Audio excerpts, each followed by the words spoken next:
Certo. Então, continuando com nossa discussão sobre o artigo de Quine, dois dogmas do empirismo, vamos falar agora do segundo dogma, né, o dogma do reducionismo. Tá, então, Quine ele começa a discussão sobre o segundo dogma do empirismo discutindo a teoria verificacionista do significado, né, que foi definida por Carnap, entre outros filósofos do Círculo de Viena. A teoria verificacionista é a tese de que o significado de um enunciado é seu método de verificação empírica. Caso fosse verdadeira, a teoria verificacionista daria uma explicação para as noções de analiticidade sinonímia, né, resolvendo o problema levantado no primeiro dogma. Isso daria uma explicação em termos de método de verificação rompendo o círculo. A princípio, um enunciado analítico ele seria tipo um caso limite de enunciado com sentido, né, que seria verificável em qualquer circunstância, né, seria verdadeiro em qualquer circunstância. Mas as definições seriam as seguintes, olha só, dois enunciados seriam sinônimos se somente se eles têm o mesmo método de verificação empírica. Perceba que essa seria uma noção de sinonímia entre significados, ou entre enunciados, né, mas não entre nomes ou outras expressões linguísticas. Mas a gente poderia derivar dessa definição uma noção de sinonímia para outras expressões linguísticas do mesmo jeito.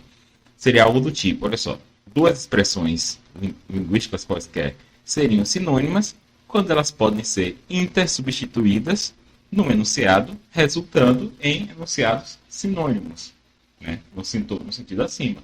Então seria uma substituição, intersubstituição salva analiticidade, né? Salva sinonímia, algo desse tipo. Nesse ponto, a gente poderia definir um enunciado analítico de maneira mais simples, como sendo anunciado que é sinônimo de uma verdade lógica, né? Não seria necessário recorrer a noções de sinonímia entre outras formas linguísticas que não de enunciados para definir a analiticidade. Então, se definiria a analiticidade em termos de sinônimo, mas sinônimos em termos de igualdade de métodos de verificação, rompendo o círculo, né? Claro, os métodos de verificação para verdades lógicas, né, não são empíricos, né, são os usuais, tabelas de verdade, tabu semântico, dedução natural, etc., né, apesar de não ser empíricos, seriam exatos e claros o suficiente para fazer sentido a noção de verdade analítica. O problema da teoria verificacionista do significado, do ponto de vista de Quine, seria a falta de uma explicação para a relação entre um enunciado qualquer e as experiências que contribuem para a sua confirmação ou invalidação, né? Já que o método de verificação empírica depende dessa relação, né? Então, a teoria mais ingênua dessa relação entre uma proposição qualquer e as experiências que a confirmam ou invalidam seria um tipo de reducionismo radical. A ideia de que todo enunciado significativo seria traduzível no enunciado, verdadeiro ou falso, sobre a experiência imediata do sujeito. Essa é uma versão, né, do que eu chamo, não sei se eu chamo, só eu que chamo, mas do princípio empirista. Por exemplo, de Hume, né, que sustentava que toda ideia deve ser ou bem se originar da experiência sensível, ou ser composta de ideias que assim se originam. Porém, perceba que, novamente, que a unidade de sentido aqui passa de ser a ideia, né, que está mais relacionada a termos singulares, a predicados, a termos gerais, para um enunciado completo. Então, o reducionismo radical, para funcionar, precisa que seja especificada, então, uma linguagem da experiência imediata, né, para você traduzir as sentenças com sentido na linguagem de experiência sobre experiência imediata e as enunciados nessa linguagem que elas são verificadas ou invalidadas pela experiência imediata, né? Certo, mas então Carnap ele se envolveu nesse projeto, né, num livro dele chamado Aufbau, ou A Construção Lógica do Mundo. Aqui em inglês é a estrutura lógica do mundo, né? Aufbau acho que significa as duas coisas, construção e estrutura. Não conheço uma tradução desse livro para o português, né? Acho que até porque esse livro foi lido pelo total de, sei lá, 5 pessoas. A linguagem que Carnap adotou como ponto de partida, então, da experiência imediata é uma experiência imediata tomada no sentido meio amplo, né? Já que ela incluía a notação da lógica e a teoria dos conjuntos, né? Só que o ponto de partida de Carnap é bastante parcimonioso na sua parte extralógica, né? Ou experiencial. A linguagem de Carnap contém o que ele chama de experiências elementares e uma relação básica que seria a recordação da semelhança. As experiências elementares, né, não são bem os dados dos sentidos, né, que são isolados, né, dados dos sentidos lá do empirismo tradicional. A altura e o timbre isolado de sons momentâneos ou ponto colorido no campo visual. Né? Mas essas experiências elementares de Quine são mais como fatias do tempo da experiência total do sujeito. Né? Então, a partir de um princípio de abstração, aí sim que você retira dessa experiência imediata essas coisas aí, tipo o ponto no campo visual, etc. Tá? Então, Carnaby, acho que ele está fazendo jus às aulas que ele teve sobre psicologia da Gestalt. Né?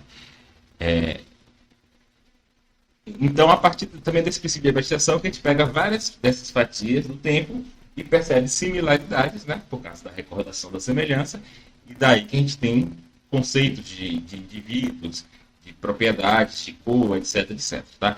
Então, dessa forma, Carnap procura reconstruir o mundo cognitivo subjetivo de um sujeito, com algum detalhe, até o ponto que, com base nisso, ele procura reconstruir o mundo objetivo espaço-temporal da ciência. Então, esse livro aqui, A Construção Lógica do Mundo, tem esse itinerário. Né?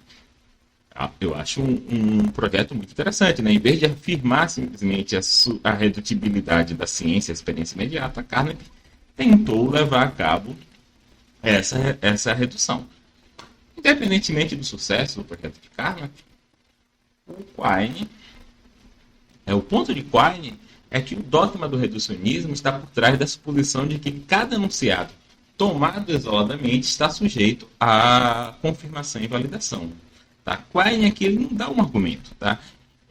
Contra essa posição. Ele apenas apresenta a sua contraproposta que está aqui. Ó. Fala o seguinte: minha contraproposta, tirada essencialmente da doutrina do mundo físico, do Carnap no Hofbauer, não li o Hofbauer, não sei, é que nossos enunciados sobre o mundo exterior enfrentam o tribunal da experiência sensível não individualmente, mas apenas como um corpo organizado. Essa aqui é uma passagem famosa dos dogmas. Né? Os motivos que levam a Quine a essa posição me parecem ser os motivos que estão por trás da tese chamada tese Durkheim-Quine. Né? Exatamente, a ideia de que a unidade de confirmação empírica de uma teoria científica não é um enunciado isolado, mas a teoria em sua totalidade. Né? Então, o Pierre-Maurice Durkheim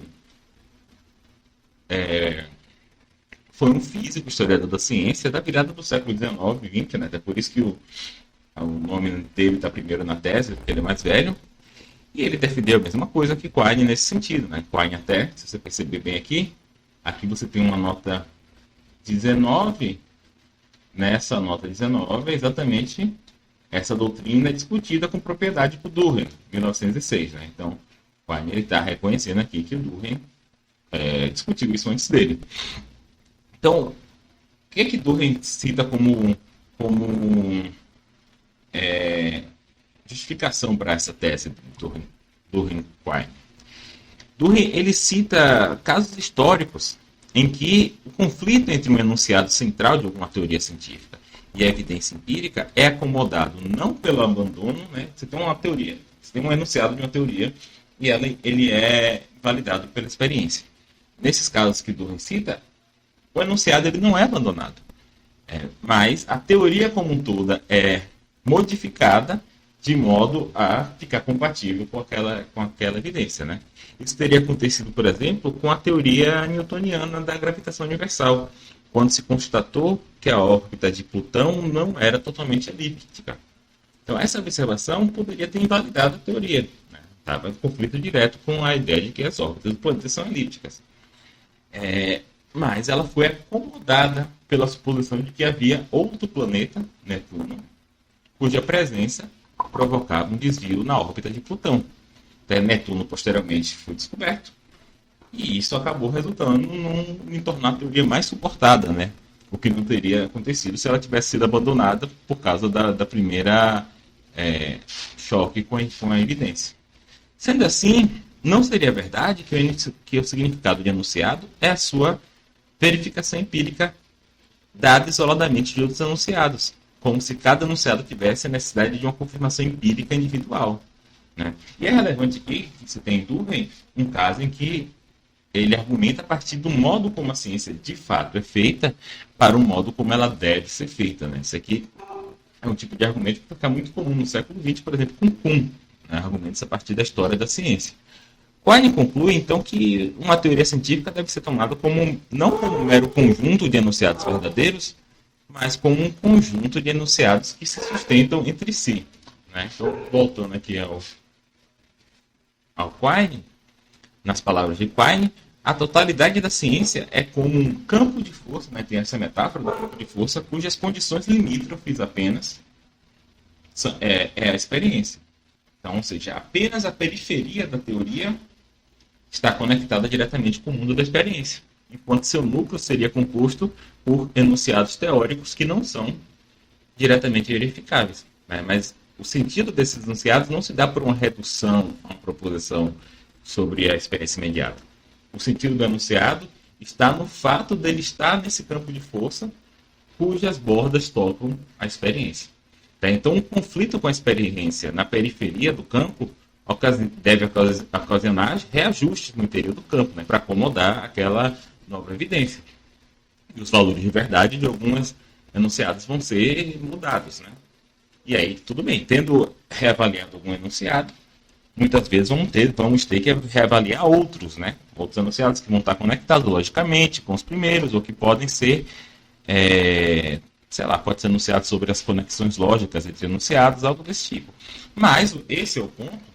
Haveria uma grande margem de escolha a respeito de quais enunciados devem ser reavaliados à luz da experiência contrária. Então, seria uma consequência da tese do Quine que uma teoria é subdeterminada por suas condições limítrofes, ou seja, pela experiência empírica. Por isso, a tese do Quine às vezes é tomada como afirmando a existência de uma subdeterminação da teoria pela evidência. Né?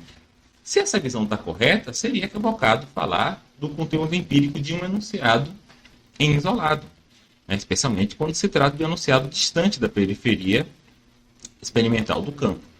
A unidade de significação e de verificação não seria o enunciado isolado, mas a teoria científica como um todo. Além disso, seria tolice procurar fronteira entre os enunciados sintéticos, que dependeriam dos fatos, e dos enunciados analíticos, que são válidos aconteça o que acontecer. O ponto de Quine é que qualquer enunciado pode ser considerado verdadeiro, aconteça o que acontecer, se a gente estiver disposto a fazer ajustes drásticos o suficiente em outra parte da teoria. Né? A gente vê isso o tempo todo. Né? Você vê, por exemplo, negacionista da vacina, ou negacionista da Covid. Não importa qual a evidência apareça nos jornais, sempre vai ter algum motivo para você manter aquela tese. Ah, não, os jornais estão mentindo.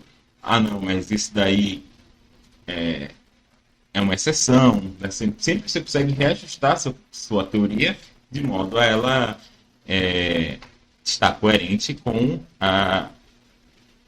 os dados empíricos. Né? E outro ponto importante para Quine é o seguinte: mesmo enunciado próximo da periferia pode ser considerado verdadeiro, aconteça o que acontecer. A gente pode alegar, por exemplo, alucinação. Ou a gente pode até modificar os enunciados mais no centro. A gente pode modificar as leis da lógica para manter nossos enunciados empíricos. Né? E, por outro lado, nenhum enunciado está imune à revisão. Até mesmo as leis da lógica, né, a lei do terceiro excluído, o Quine ele cita esse ponto, poderia ser mudada ou invalidada, algo desse tipo, por meio para simplificar, por exemplo, a mecânica quântica. Né? Anos mais tarde, acho que em 68, Hilary Putnam publicou um artigo intitulado Is Logic Empirical? Uma pergunta, é a lógica empírica?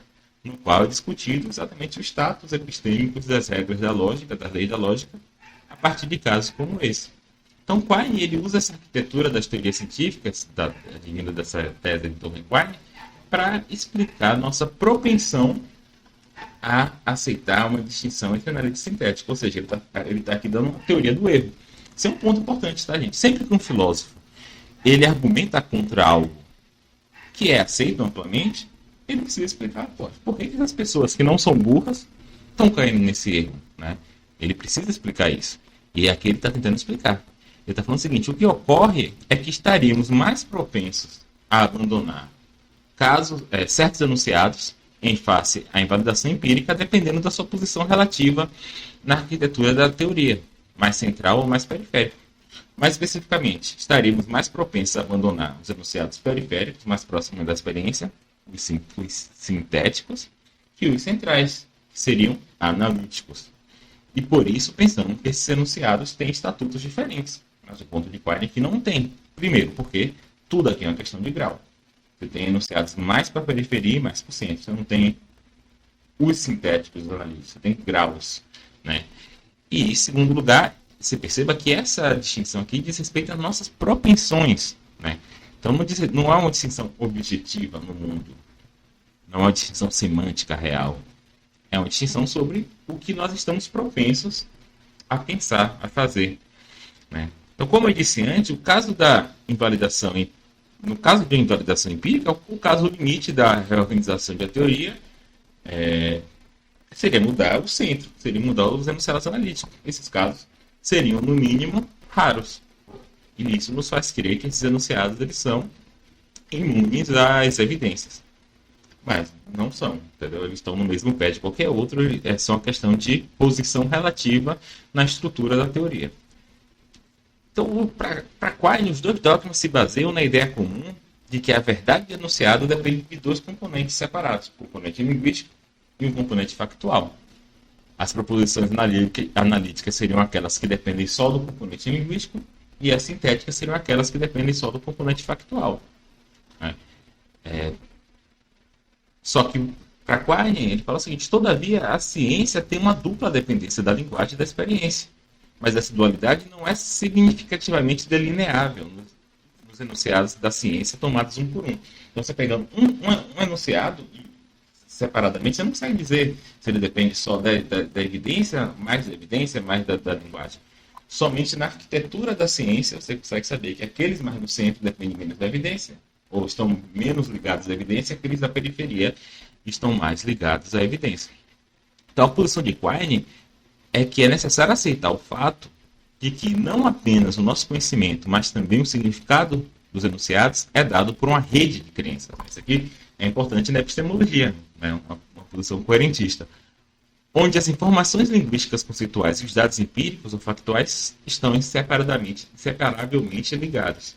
Ainda que uma linguagem possa produzir enunciados verdadeiros e falsos e contribuir para formar teorias, né, não faz sentido distinguir em uma linguagem os enunciados analíticos, cuja verdade depende apenas de significado, como apologistas são médicos, e os enunciados sintéticos, cuja verdade depende do componente factual, apologistas são ricos. A questão aqui é de posição no campo de força de uma teoria. Tá bom? Certo.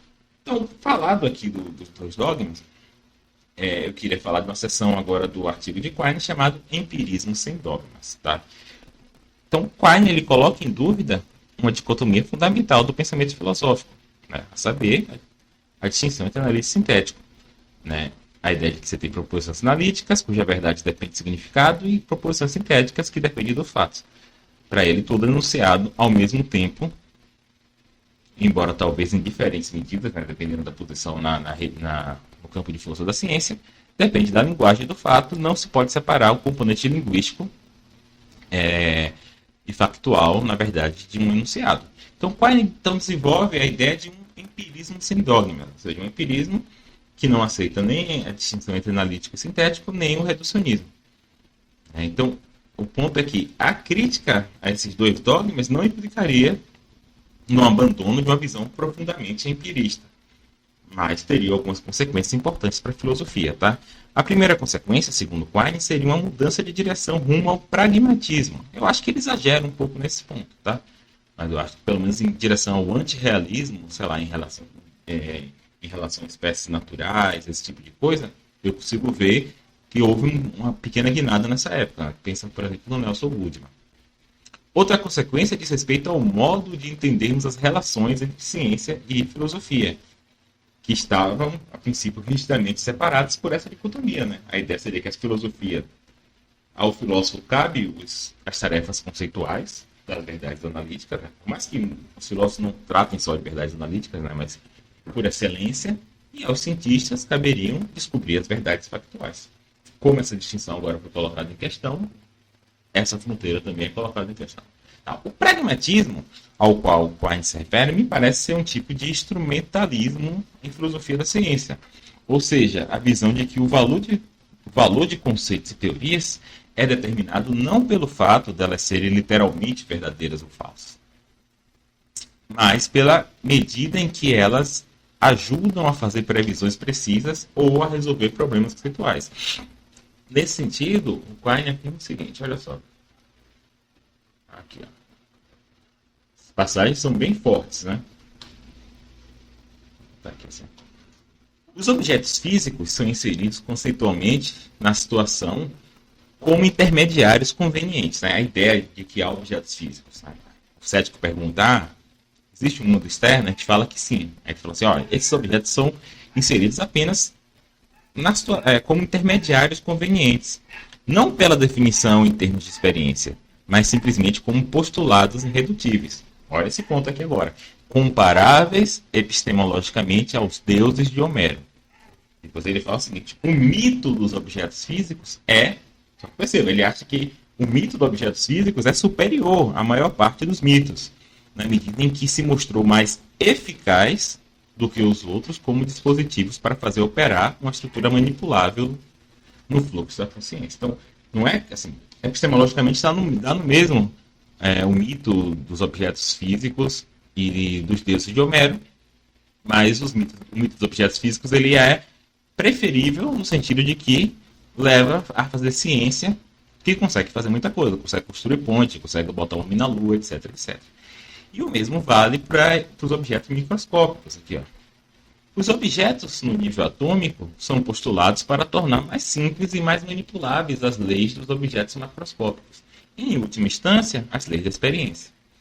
E não precisamos esperar nem exigir uma definição completa das entidades atômicas e subatômicas em termos de entidades macroscópicas, nem uma definição das coisas macroscópicas em termos de dados sentidos. Né? E aí o mesmo vale para forças, entidades abstratas da matemática, ele coloca tudo no mesmo balaio. Então, a extremidade do sistema teria que ser ajustada à experiência. O resto, que está mais no centro do sistema, como essas questões aí, se existem objetos físicos ou não, se existem números ou não, o resto, com todos os seus mitos e ficções elaboradas, teriam como objetivo simplificar as leis científicas. A outra consequência que Quine coloca é que questões ontológicas sobre a existência de coisas, sobre o seu ponto de vista, estariam no mesmo pé de questões de ciências naturais, herdando, inclusive, essa questão pragmatista. Né? Então, aqui, Quine cita seu trabalho anterior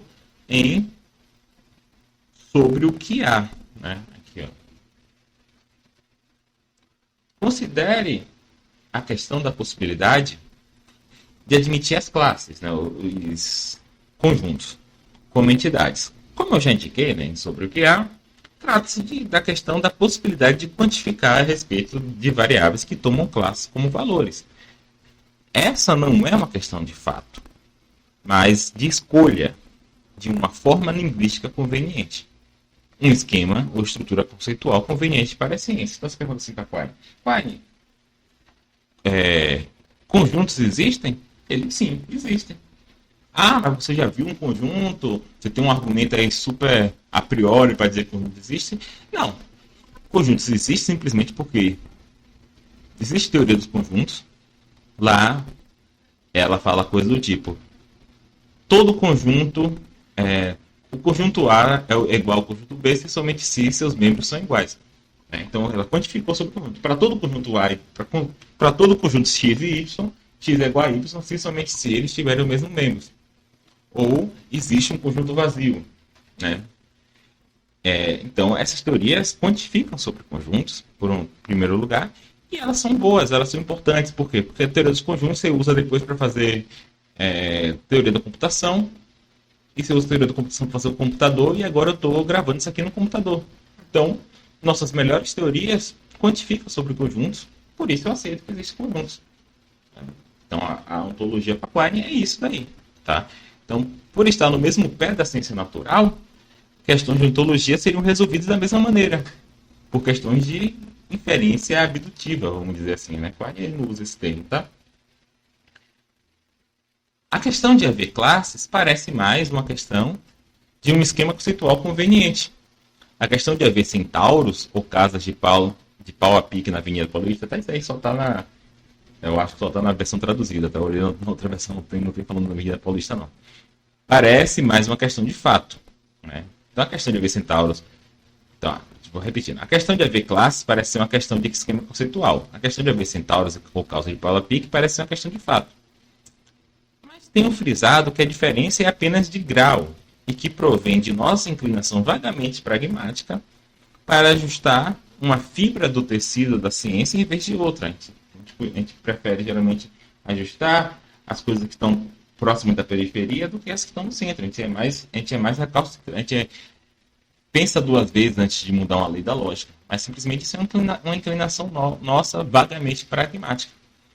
Né? O conservadorismo figura nessa escolha. Né? A gente não quer ficar mudando o tempo todo, assim como a busca da simplicidade. Né? Então, a simplicidade aqui é um critério bem usado na abdução. Né? Quine, então, encerra o artigo defendendo sua perspectiva pragmatista. Ele fala o seguinte: a cada homem é dada uma herança científica acrescida de um bombardeio contínuo de estimulação sensorial. Ele adora essa frase. E as considerações que o guiam na elaboração de sua herança científica para ajustar suas contínuas